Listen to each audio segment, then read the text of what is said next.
రైతు బజార్ కూరగాయల వ్యాపారుల నిరసన. నల్గొండ పట్టణంలోని కోమటిరెడ్డి ప్రతీక్ బాలురావు కళాశాల పక్కన గతంలో నిర్మించిన రైతు బజార్ కూరగాయల మార్కెట్లో కూరగాయలు వర్తం చేసుకున్న వ్యాపారులు నిరసన కార్యక్రమం నిర్వహించారు.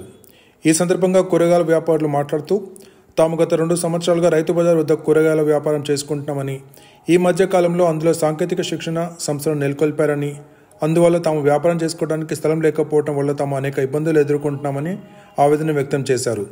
అధికారులు తమకు ప్రత్యామ్నాయంగా స్థలం కేటాయించాలని కోరారు. ఈ కార్యక్రమంలో కూరగాయల వ్యాపారులు లక్ష్మమ్మ, రేష్మ, మేకల శోభ, జానీ పాషా, సుమతి, బాబా, బషీర్, పాలకూరి వెంకన్న, కాశమ్మ, బ్రహ్మయ్య తదితరులు పాల్గొన్నారు. ఆకుకూరలు అమ్ముకుంటా రైతు బజార్ దగ్గర మా దూరపల్లి గ్రామము. ఆకుకూరలు పండిస్తే సాయంత్రం వచ్చి అమ్ముకుంటాం.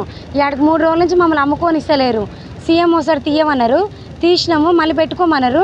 పెడదామంటే పోలీసు వాళ్ళు మమ్మల్ని గెదిమి కొడుతున్నారు. మరి మేము ఎట్లా బతకాలి, ఏ విధంగా బతకాలి? రోజుకు ఒక 500 సంపాదించుకుంది మేము మా పిల్లల్ని ఎట్లా పోషించుకోవాలి? మొత్తము అందరూ కూలికి పోయి బతుకుతారంటే కూలి నెల దొరుకుతుంది, తర్వాత దొరుకుతుందా? మరి ఏం చేసి బతకాలి మేము? మాకేమన్నా సహాయం చేసి మా వృత్తి మామూలు చేసుకునేటట్టు చూడాలి. ముంగల పెట్టుకోమన్నారు, పెట్టుకుంటే తీసేపిస్తారు. ఇప్పుడు అది ఓపెనింగ్ రోజు తీసేయమన్నారు, తీసేస్తే నైట్ మళ్ళీ 7ంటికి పెట్టుకోమన్నారు. పెట్టుకున్న తర్వాత ఇప్పుడు ఆడ పెట్టుకోకుండా పోలీసులు వచ్చి ఆగమాగం చేసి తీపిస్తారు. ఏమన్నా మాట్లాడితే పోలీసులు అడ్డగోలుగా మాట్లాడుతారు, నోటికి వచ్చినట్టు మాట్లాడుతారు. మమ్మల్ని పెట్టుకొనియట్లేరు. కనీసం మాకు స్థలం చూపిస్తే మేము పెట్టుకుని ఇక్కడ పెట్టుకొని బతుకుతాం. సార్ మీ 25 ఏళ్ళు ఇక్కడ బేరం చేయబట్టి అల్లం వెలుగట సార్. అంగళ్ళు పోయేది సార్. మేము అంగళ్ళు పోకుంటే ఇక్కడ కాళ్ళ నొప్పులు వచ్చి షుగరు బీపీ వచ్చేసి ఇక్కడనే లోకల్ పెట్టుకుంటున్నాం సార్. పెట్టుకుని ఇల్లు మడిగి వచ్చింది సార్. మడిగి వస్తే మాకు మడిగలు వస్తే మడిగల మేము అందరం ఉంటే మేము పెట్టుకుందాం. మడిగల అందరూ పెట్టుకోలేదు సార్. ఎవ్వరు రాలే. అలా 300 మడిగలు వచ్చినాయి. మేము 4 పోయి పెట్టుకున్నాం. 4 పోతే వాళ్ళకి గిరాకీ ఎవరు రాలేదు సార్. 3 రోజులలో వేరే వాళ్ళు చల్ల పెడితే ఆ కొట్టుకొని ఇతరికి వచ్చేస్తారు. వాళ్ళు తాళాలు వేసుకున్నారు. బయట పెట్టుకుంటాం సార్. మేము బయట పెట్టుకుంటే మమ్మల్ని ఇప్పుడు 4 రోజులు సంది మున్సిపాలిటీ వాళ్ళు వచ్చారు, తీతి అన్నారు. ఆ సార్ వస్తే తీసేసినాం. మళ్ళీ ఎల్లుండి పెట్టుకున్నారు. ఎల్లుండి పెట్టుకుందని ఎల్లుండి కూడా పెట్టొద్దు అన్నారు. మళ్ళీ సరే 4 రోజులు పైన పెట్టుకున్నారు. 4 రోజులు పోయినాక పెట్టినాం. 4 రోజులు పెట్టి బయట కూడా పెట్టుకుని ఇస్తారు సార్. మనకు పోలీసులు వచ్చి మనకు టార్చర్ చేస్తారు సార్. ఇందాక సార్లు వచ్చారు, కూలీ బాగా రాత్రి మీకు ఏమైంది అంటున్నారు సార్. అయితే మీ అట్లా కూలీ పోయి చేస్తే మీకు కూలి కదా సార్. మాకు చేస్తేనే 300 వస్తున్నాయి. చేయండి, మాకు కూలీ రాదు సార్. పొద్దున వచ్చి కూర్చుంటున్నాం. 6 గంటలకు వచ్చి కూర్చొని రేపు 9, 10 అవుతుంది సార్. మా పిల్లలు, మా మగడు, మా పిల్లలు ఎట్లా బతకాలి సార్? మేము ఏ రకంగా బతకాలి సార్? మేము మాకు ఏమి లేని వాళ్ళం, కిరాయిలలో ఉంటున్నాం. మేము పోతేనే మాకు బువ్వ, లేకపోతే లేదు. మా మొగలు కష్టాలు చేస్తలేరు, మా పిల్లలు కష్టాలు చేస్తలేరు.